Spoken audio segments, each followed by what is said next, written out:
Today we're in the African farm section of the children's farms, and I'm with zookeeper Kim and her friend Dud, and she's going to tell you a little bit about what Dud is, and really, she's got all the answers. On some things. But Dud is a cow. When you think of a cow, this is not traditionally what you think of. But he was developed in a different culture and in a different climate than a lot of the cows that we have here in America. A lot of our cows came from European origin, but he actually came from arid regions around the Himalayas, mainly in India. So he grew up in a dry, arid climate in a completely different culture than Europe. So they're going, with domestic animals, a lot of farmers select for certain traits that they want, which can differ from culture to culture, but also the climate's really different. So some of the first adaptations you see right away for that is the long ears on the side.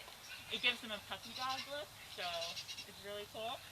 He has a dewlap on his front that's just skin, and he even has a hump on his back, kind of like a camel. So all cows are very strong, which means they have a lot of muscle, and muscle produces a lot of heat, which is, when you're in a hot climate, that's not necessarily what you want. So these kind of act as a little air conditioning unit, because the blood flows through the ears or through the dewlap, and it's just skin. It's not going to insulate that as well as muscle, so the hot blood will come through, release a lot of heat, and then flow back into his body. So That's the same thing that elephant ears can do for them. So that's an adaptation that's shared through lots of animals in the animal kingdom. He doesn't wave his ears around like elephants do, but still the general concept. So Dud is an amazing looking creature. Yes. He's big enough that I'm like very respectful of his space, and I've been watching you, Kim, and I've noticed that you are respectful of his space too, and you're being very attentive to where things like horns and feet are. Yes. Do we consider Dud a dangerous animal? He has horns, so it's technically by our procedures here at the zoo, he is considered a dangerous animal, but because he's domestic, we are able to handle him a little differently.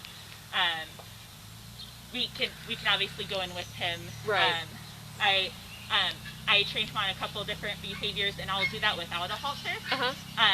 If other people, when we've done Facebook Live videos, they've done training, and they've talked a lot about choice and control. Correct. So that setup gives him choice and control in that training area. But when I have him out in a situation like this or with a guest, he is big and he does have horns, so he is considered a dangerous animal. So I make sure I have a halter on him just for his safety, my safety, everybody else's safety. But yeah, he's big, but he's really gentle personality. You can kind of just tell by, you look at his eyes and you can see a gentleness in his eyes. Yeah. What is Dud's diet here at Sedgwick County Zoo? Like all of our animals, he goes out to our night pasture, which is actually behind us right now. And they have free choice hay there. We have big round hay bales, so he can have as much as he wants there. When he comes in the morning, he gets a flake of alfalfa, just as a treat for coming in. It also helps maintain his condition and weight really well, which we monitor that closely, so we can adjust that. We can add more alfalfa. We can take it away. We can add grain if need be, depending on what his diet requirements are. So, cattle in Kansas will be driving dirt roads and stuff, and we'll see those cattle go down into the ponds. Would he spend any time in water? They're obviously not swimmers, but they could wade. Yeah, I don't know, because he's never, I think he's never been on exhibit with a pool, but he now is, but it's a small pool. But also in the night pasture, there's some wallow areas, and some of our cows do like to stand in there or lay down, and I've never seen him. So based on those observations, I don't think he is. Again, he comes from a very dry, arid climate, so that's not going to be probably not adapted to doing that behavior. So I'm not for sure, but my best guess is no. So as we're looking at him, we have a question, and that is, what are his predators? But I'm looking at Dud, and he's a very large animal. Yeah. So it would have to be an animal that works together. But they're also a domestic animal, so we afford them a lot of protections. Yeah. Yeah. So yeah, you're spot on. He's not going to have a lot of natural predators. And Zebu are actually found all over the world. So depending on where they are, he could have a different predator. I mean, there's always going to be a predator that will go after easy livestock. So I'm originally from the India area. So tigers could be a predator here.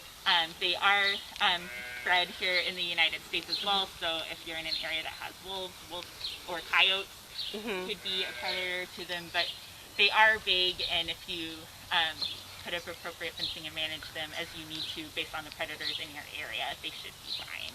Does Dud have any, I know for enrichment we do a lot of things like the boomer balls, those very sturdy large balls. Does he have any favorite enrichment items that he likes? He loves alfalfa. A lot of our cows, they'll mess around a little bit like with the boomer balls or stuff, but their favorite is anything that has alfalfa in it. I love the snacks too. Yep, we'll put it in grain bags, we'll put it in like tubes that they have to manipulate to get it out of. So yeah, that's their favorite. They could have that all day, every day. And you may have covered this, but I'm so entranced with his handsomeness. I missed it. What is his purpose? Is he for meat or dairy? Well, obviously he's not going to be for dairy, but females could be. Right. Yeah. He's a cow. Again, despite his different looks and adaptations. He is a cow, so anything that we use our cows for, he can be used for. He could be used for labor, for meat, for milk. I think they're more of a meat breed if you would raise them. That'd be a thing, but the females do produce a lot of milk as well when they have a baby, so they would be a good source of milk. So, about how much does he weigh? Do you have a good estimate? Yes, and we weigh them at least twice a year, more if we have any health concerns. And his last weight was a couple months ago. He was 1,500 pounds. So, way to go, buddy. He's a big boy. He is a big boy. Yep. We were kind of talking beforehand, and in some cultures, cows are revered.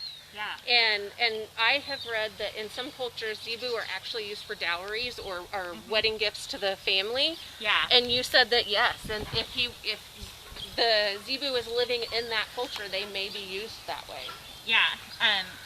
Again, they're found all over the world, so it depends on what culture he's in, what his purpose is for. Because there's also some cultures that they don't eat cows at all. Right. They may keep them, but they don't eat them. So in that culture, he would just be like a dog or a cat for us. He'd be a pet. But he can be used for a dowry as well. So it just depends on the culture that he's found in. You made mention earlier that you have him trained to do some stuff? Yeah. Like what? Just a couple basic behaviors. His dad had eye problems, but we were only able to minimally treat it because he didn't like us messing with his eyes. So he allows me to check his eyes. I'm working on letting me put something in his eye, so when he does get to an age that he has trouble, treatment is just a normal daily routine. Also injection training. Because we have a chute by our American barn, and most of our cows can fit in there, and he did for most of his life, but he has recently gotten too big, and he no longer fits in there. Right. So to be able to like have his yearly vaccinations, checkups, make sure he's okay, I'm teaching him to do injection training. Yeah, it's really important that we provide the animals with that choice to participate in their own health care. Yeah. Oh, because we talked about this bump at the very beginning. Yes. Can you address that hump again and tell us what's in there? Yes. It essentially acts like a camel's hump. It's not exactly like a camel's hump. It's different, but in its basic anatomy, it's a camel's hump. It has fat that stores water. Because again, it comes from dry, arid regions. Water is not always available. Simple explanation of camel's hump. You could dive into the anatomy and get specific. But, and just out of my curiosity, I know a camel's hump will get bigger and decrease depending on the amount of use that it's getting. Does the Zebus do that? I'm not for sure because we here at the zoo they don't encounter situations like that like they would out in the desert or the wild. So like they get fed at a regular times every day. They always have access to water. The guinea fowl are nice. Yeah, the guinea fowl are having something to say. They must be doing their own Facebook Live over there. Yeah. So he always has adequate food and water. So that's not something that I've observed. So educated yes, but they don't need to worry about that. That is a fair answer of a question that I just threw at you. Well, Kim, we're going to wrap up and let Dud get back to his daily routine, but we want to thank you for showing us Dud, and we also want to remind you that even though we're closed, we're still caring.